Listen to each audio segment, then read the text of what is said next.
എവിടെ പോണേ? ചെറിയ ഫുഡ് വ്ലോഗ്. എവിടെ എവിടെ? കൊടുങ്ങല്ലൂരാ?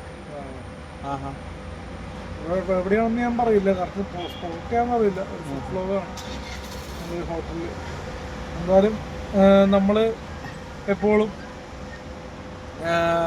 വിശക്കുമ്പോൾ ഇത്തിരി ഭക്ഷണം കഴിക്കാൻ വേണ്ടി ഫുഡ് വ്ലോഗ് ചെയ്യണമല്ല, അത്യാവശ്യം ഫുഡ് കഴിച്ചിട്ടുണ്ട്. പിന്നെ നമ്മൾ ഫുഡ് വ്ലോഗ് വിളിക്കുമ്പോൾ എന്താണ് ചെയ്യല്ലേ എന്ന് പറയാൻ പറ്റില്ലല്ലോ, അത് കാരണം പോവുകയാണ്.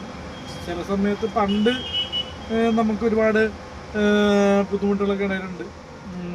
വിശന്ന സമയത്ത് ഫുഡ് വ്ലോഗ് ചെയ്ത് ജീവിക്കേണ്ട സമയം വന്നിട്ടുണ്ടില്ലെന്ന് ഞാൻ പറയുന്നില്ല. പക്ഷേ ഇപ്പോൾ നമുക്ക് അന്നത്തിന് യാതൊരു മുട്ടുള്ള ദൈവത്തിന് സഹായിച്ചു. അപ്പോൾ നമ്മളിപ്പോൾ ഇന്നിപ്പോൾ ഒരുപാട് നാൾക്ക് ശേഷമാണ് ഇപ്പോൾ ഫുഡ് വ്ലോഗ് ചെയ്യുന്നത്. നിരന്തരം ഫുഡ് വ്ലോഗ് ചെയ്ത ആൾക്കാർ ഒരു ഫുഡിൻ്റെ ഒരു ഭ്രമമൊന്നും നമുക്കില്ല. എന്നാലും നമ്മൾ ഫുഡ് വ്ലോഗ്